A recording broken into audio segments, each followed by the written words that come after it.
Halo, selamat pagi teman-teman yang di rumah. Virus corona yang terus menyebar dengan angka yang juga terus bertambah di berbagai daerah. Pandemi ini bukan hanya persoalan kesehatan, tapi juga menyangkut banyak sekali sendi kehidupan. Beragam masalah yang muncul mulai dari data yang dipermasalahkan hingga tarik ulur keputusan yang membingungkan. Kesiapan ketahanan ekonomi dan sosial juga menjadi pertanyaan publik. Dampak corona itu nyata. Pada kesempatan kali ini saya akan berbincang dengan salah satu mantan pegawai suatu perusahaan startup di bidang properti. Halo Kak Halo, Carol. Kak. Oke, langsung aja Kak Carol. Terima kasih untuk waktunya. Sehat-sehat aja Kak Carol.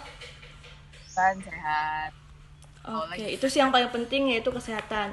Oke Kak Carol, langsung aja aku ingin bertanya untuk topik kali ini yaitu saya senang, kamu juga senang. Pertanyaan, apa tanggapan Kak Carol terhadap karyawan lain yang mungkin belum mendapatkan hal yang serupa atau mendapatkan gaji akhir tahun ataupun THR gitu? Kalau tanggapan aku pasti sedih ya karena aku sendiri yang mendapatkan hak aku aja benar-benar sedih waktu itu, kayak seharian nangis gitu. Nah, apalagi teman-teman yang di PHK dan gak dapat haknya itu, eh ya gak bisa. Kalau sedih pasti sedih, tapi nggak bisa nyalahin juga siapa-siapa karena benar-benar kayak, misalnya kan waktu itu kita benar-benar work from home itu dari 16 Maret ya. Nah, dari situ mulai sepi tuh, apa, kayak mall-mall kayak gitu-gitu kan benar-benar sepi, tapi mereka tetap harus masuk kan waktu itu. Nah, terus tahu-tahu, apa, makin lama makin nggak ada pengunjungnya, ya makin makin nggak ada pemasukan kan, otomatis tokonya atau perusahaannya. Jadi ya mau nggak mau ya emang nggak, apa ya, atasan juga mungkin ya untuk ngasih hak mereka juga mikir kayak gitu. Jadi ya Oh, nggak bisa, ya emang corona ini gitu. oke. Terus bagaimana sih dan apa hal positif dan negatif apa yang dapat kakak ambil dari pandemi yang terjadi ini? Khususnya dalam pekerjaan kak, hal positif ataupun negatif? Kalau positifnya, eh, apa ya, bersyukur sih bisa lebih dekat sama keluarga. Semua semua semua dilakukan sama keluarga. Terus dalam pekerjaan juga, sebelum aku di PHK kemarin kan sempat WFH tuh selama sebulan, kayaknya sebulan sempat WFH. Itu cukup enak juga sih kalau dibilang, bisa kayak misalnya masuk jam 9, bangunnya jam 8.55 kayak gitu-gitu. Terus kayak nggak, lebih apa ya, lebih banyak waktu untuk, apa, ngerjain pekerjaan sama yang lain-lain juga. Terus bisa makan bisa kapan aja, mandinya juga bisa kapan aja kayak gitu. Jadi kita bisa ini ya, kalau aku kan kemarin sempat WFH tuh selama 1 bulan. Nah, itu enaknya bisa, apa ya, waktunya tuh lebih banyak gitu. Jadi kayak, mau misalnya clock in kantor jam 9, bangunnya jam 8.55 kayak gitu-gitu. Terus, bisa kerja sambil makan, terus, mandinya juga bisa siangan aja kayak gitu-gitu. Terus, apa ya, kerjaan juga kayak karena kita di rumah aja kan otomatis apa sih yang mau dikerjain gitu. Jadi ya sampai udah lewat jam kantor pun kalau misalnya emang nggak ada apa-apa, ya ngerjain kerjaan aja gitu. COVID itu sendiri kayak gitu. Terus negatifnya juga ya itu kehilangan pekerjaan karena emang bener-bener di mana-mana perusahaan lagi turun penjualannya kayak gitu. Itu sih kalau menurut aku.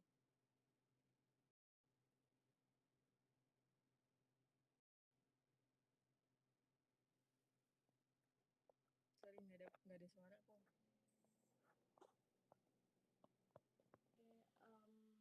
Itu mungkin dari hal positifnya. Kalau hal negatifnya yang tadi ya penggunaan gitu ya. Halo. Kalau negatif, Kedengeran nggak kalau eh sekarang? apa, was-was sama apa, keadaan sekitar. Jadi kayak takut keluar rumah tuh, cukup takut sih karena bener-bener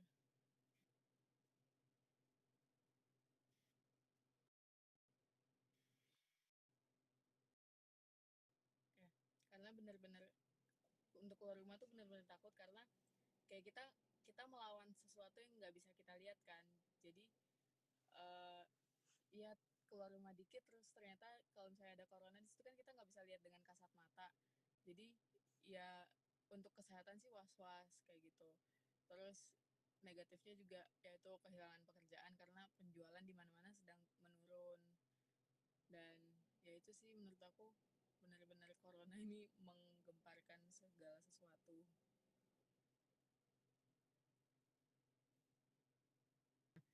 Terus negatifnya pastinya kita jadi was-was untuk keluar dari rumah karena kita di sini ngelawan sesuatu yang nggak bisa kita lihat kan. Virus itu nggak bisa kita lihat dengan kasat mata. Jadi otomatis kayak kalau misalnya kita keluar terus ternyata ada orang yang positif COVID kan kita nggak bisa lihat kan itu virusnya benar-benar terlihat di depan mata kan kita nggak bisa lihat. Jadi ya takut juga untuk kayak bergaul sama orang lain tuh bisa tertular dan segala macamnya karena kalau menurut aku virus ini cukup serius ya karena dia merusak organ paru-paru dan ya bisa menyebabkan kematian juga kayak gitu. Meskipun ya puji Tuhan sih banyak yang sembuh tapi tetap menakutkan sih menurut aku. Dan negatifnya juga dari segi pekerjaan yaitu apa kita kehilangan pekerjaan karena di mana-mana perusahaan sedang menurun ya untuk tingkat penjualannya. Terus untuk cari pekerjaan lain lagi itu juga susah kayak gitu. Negatifnya itu sih menurut aku. Oke, terus apa sih yang memotivasi kakak untuk sampai seperti sekarang tuh dari kondisi yang mungkin merasa sedih ataupun kecewa gitu dengan keputusan perusahaan? Motivasi aku yang pertama pastinya aku berusaha mikir kalau ya udah sih ini aku di PHK kan karena bukan karena aku melakukan suatu kesalahan yang fatal ya. Jadi apa benar-benar ini karena pandemi jadi ya mau nggak mau juga perusahaan harus melakukan itu untuk eh, apa menyelamatkan perusahaan itu sendiri biar tetap ada nantinya. Dan yang kedua aku berusaha motivasi diri aku dengan aku tidak sendiri di PHK-nya tapi ada banyak teman-teman aku juga yang di PHK kayak gitu. Terus yang ketiga tentunya dari orang tua sih itu menyemangati aku untuk ya udah nggak apa-apa apa emang lagi situasi kayak gini emang mau gimana lagi kayak gitu. Itu sih yang memotivasi aku tiga hal itu. Oke.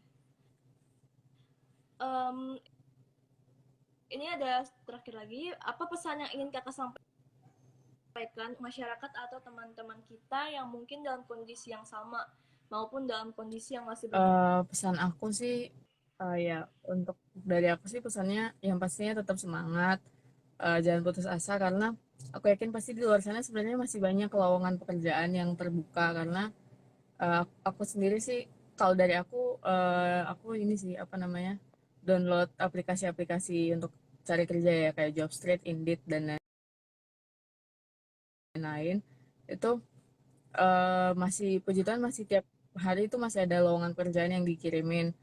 Nah, jadi teman-teman juga jangan patah semangat, tetap berusaha terus karena usaha itu nggak cukup sekali dua kali ya, tapi harus terus sampai kita benar-benar dapetin apa yang kita usahakan itu. Nah, terus mungkin kalau misalnya teman-teman bingung dengan perusahaan-perusahaan yang masih belum membuka lowongan, mungkin teman-teman bisa ini online shop karena online shop atau mungkin dropship ya. Jadi kalau misalnya mungkin nggak punya modal itu mungkin bisa awalnya dimulai dari dropship. Jadi ya itu tanpa modal. Jadi kayak kita nungguin customer kita transfer, baru kita bayar ke supplier kita kayak gitu-gitu.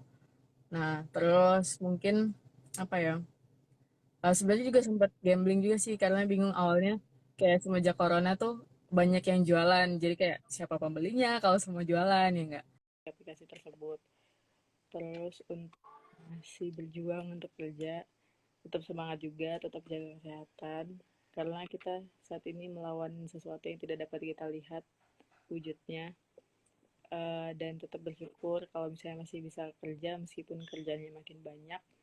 Karena uh, untuk teman-teman yang di PHK itu masih pengen kerja. Jadi jangan disia-siain kerjaannya kayak gitu. Oke. Oke, baik. Mungkin itu dia pendapat atau sharing pendapat pengalaman yang dapat Kak Carol sampaikan serta berikan. Saya akhiri dulu perjumpaan kita di wawancara eksekutif hari ini. Terima kasih untuk Kak Carol atas waktu dan ketersediaannya untuk dapat sharing pengalaman serta pendapat Kakak. Oke. Bye semuanya, stay safe. Sampai jumpa lagi di live berikutnya. Dadah. Terima kasih Kak Carol. Sama-sama.